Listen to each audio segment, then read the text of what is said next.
الحمد لله رب العالمين والصلاة والسلام على أشرف المرسلين وعلى آله وصحبه أجمعين وبعد. أعوذ بالله من الشيطان الرجيم. بسم الله الرحمن الرحيم. إن الذين يلحدون في آياتنا لا يخفون علينا وقال النبي صلی اللہ علیہ وسلم الدین النصیحہ. صدق اللہ وصدق رسول اللہ صلی اللہ علیہ وسلم. ہم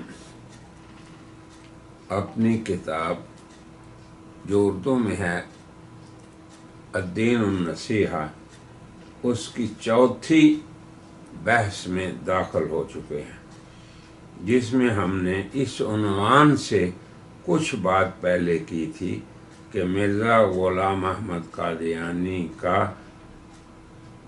کے طریقۂ واردات، مرزا غلام احمد قادیانی کے طریقۂ واردات، تو جن میں سے ہم نے بعض امور کو پچھلی مجلس میں بیان کر دیا تھا، اور خلاصہ یہ کہ مرزا غلام احمد قادیانی نے ان عقائد کو جو متواتر رسول اللہ، حضرات صحابہ کرام، حضرات تابعین، ائمہ مجتہدین، مفسرین، محدثین اور عام ہر دور کے علماء کرام نے امت کو سلجھائے، سمجھائے، اور راسخ طور پہ امت کے قلوب میں ان پہ ایمان تھا.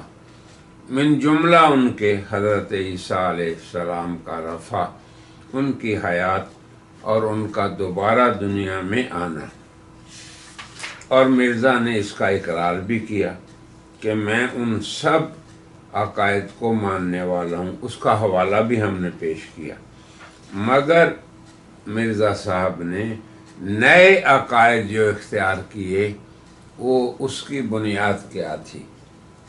نہ قرآن کی کوئی آیت، نہ خاتم المرسلین کی کوئی حدیث، اور نہ ہی سلف صالحین کا کوئی طریقہ، بلکہ انہوں نے اپنے الہام پر اور اپنی خود ساختہ وحی اس پہ عمل کیا، جبکہ الہام اور کشف اور کسی بھی انسان کی خود ساختہ وحی سے کوئی شرعی حکم ثابت نہیں ہوتا، بجائے اس کے کہ اس سے عقائد بدلیں. عقائد تو امتوں میں جو پہلی امتوں میں تھے وہ بھی نہیں بدلتے رہے. وہ اعتقادات جو رسول اللہ صلی اللہ علیہ وسلم نے اپنی امت کو قرآن کی شکل میں دیے، احادیث کی شکل میں دیے، بجائے اس کے کہ وہ بدلنا شروع ہو جائیں، تو یہ مرزا کی پہلی کارروائی تھی. اسی کے ساتھ ہم یہ ذکر کرتے ہیں کہ مرزا صاحب کی یہ عادت تھی کہ وہ سلف صالحین کی عبارات کو کاٹ کے، چھانٹ کے، ان میں خیانت کر کے پیش کرتے تھے. سلف کی بعض عبارات کو نقل کرنا، ان میں خیانت کرنا اور ان میں دجل کرنا. جیسے بعض سلف نے لغوی طور پر کسی امر کے اطلاع پانے کی دو قسمیں لکھی، ایک نبوت تشریعیہ، ایک غیر تشریعیہ، یعنی وحی نبوت کے ذریعے کسی امر کے علم کا حاصل ہو جانا، تو اس کے ساتھ احکام شریعت وابستہ ہوتے ہیں، تو اس کا سلسلہ منقطع ہو چکا. اور غیر تشریعیہ سے مراد کشف و الہام کے ذریعے علم کا حصول، یہ نبوت نہیں کہلاتی، یہ وحی نبوت نہیں ہوتی، نہ ہی اس کے ساتھ احکام شریعت وابستہ ہوتے ہیں. اسے مقام ولایت کہتے ہیں، اور یہ سلسلہ اولیاء اللہ اور صالحین کا قائم و دائم ہے۔ اب مرزا کا اس میں بھی دلل دیکھیں، مرزا نے مذکورہ اقوال کو ناتمام نقل کر کے نبوت شرعی کی 2 قسمیں لکھ دیں، اور پھر اپنے لیے دوسری قسم کو اختیار کیا، اور وہ کیا ہے؟ غیر تشریعی، اور کشف و الہام کو اس کے ساتھ وابستہ کر کے اپنی نبوت کے اس بات کی ناکام کوشش کی، اور یوں اس نے سلف کی ناتمام عبارت نقل کر کے خیانت کا ارتکاب کیا۔ تو یہ بھی مرزا صاحب کے طریقہ ہے واردات کی ایک مثال ہے۔ اس کو ہم نے کیا کہا؟ نقل میں خیانت اور دجل۔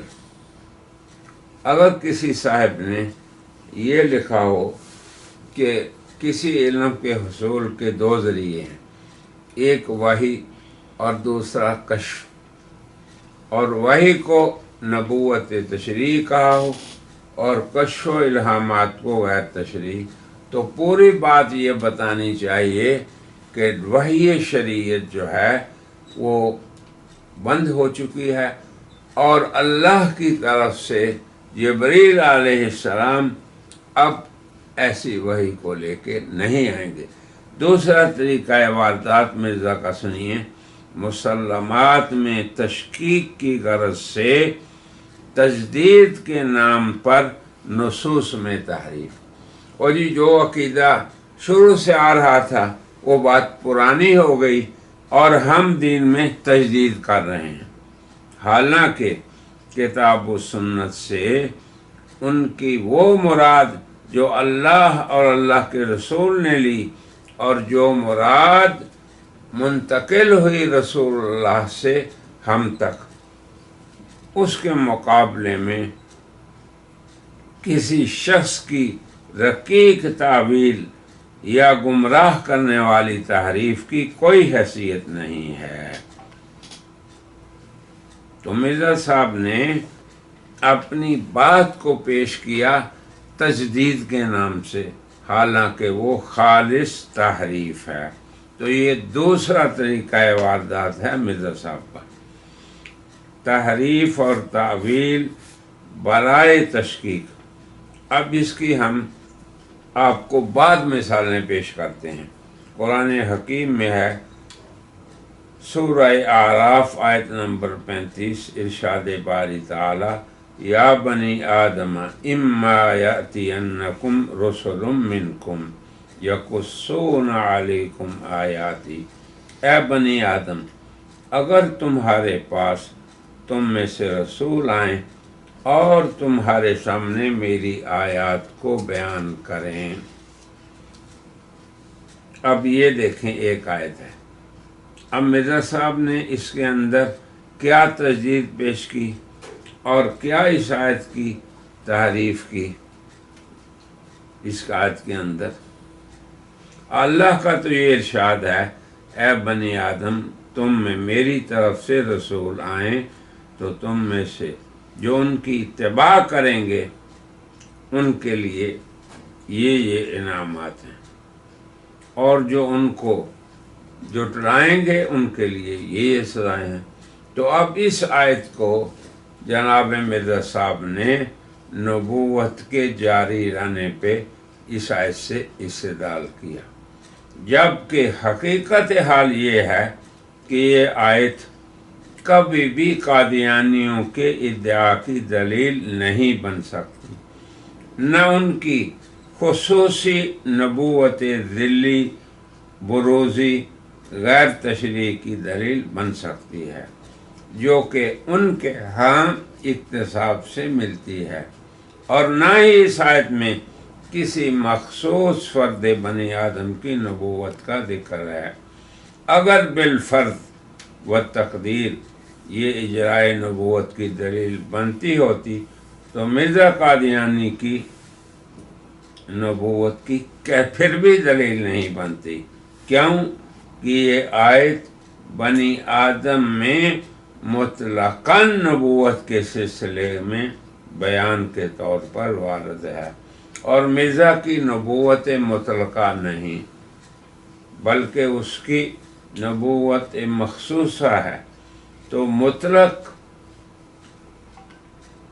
نص مخصوص کی دلیل ہرگز نہیں بن سکتی، کیونکہ مرزا صاحب تو اپنے آپ کو بنی آدم میں شمار بھی نہیں کرتے۔ وہ کہتے ہیں کرم خاکی ہوں میرے پیارے، آدم زاد ہوں بشر کی جائے نفرت اور انسانوں کی آر۔ یہ براہین احمدیہ اور روحانی خزائن جلد دوم صفحہ 31 میں۔ اگر وہ بنی آدم میں سے ہیں اور ہمارا بھی حسن ظن یہی ہے، تو اپنی آدمیت کا جھوٹے طور پہ انکار کرنے والا کبھی بھی نبی نہیں ہو سکتا، کیونکہ نبی اور کذب دونوں چیزیں آپس میں جمع نہیں ہو سکتی۔ نبی کے لیے اولین شرط اس کا صادق ہونا ہے، پھر اس عام لفظ میں بنی آدم کے ایک خاص فرد مرزا غلام احمد کی نبوت کے ساتھ خصوصیت کیسے ثابت ہوئی۔ انشاءاللہ ہم آئندہ مجلس میں مرزا قادیانی کی استدلال اور اس کے ابطال پر عمومی بات کریں گے اور مفصل بات کریں گے۔ آج کی مجلس میں ہم اسی پہ اکتفا کرتے ہیں اور کہتے ہیں وآخر دعوانا ان الحمد للہ رب العالمین۔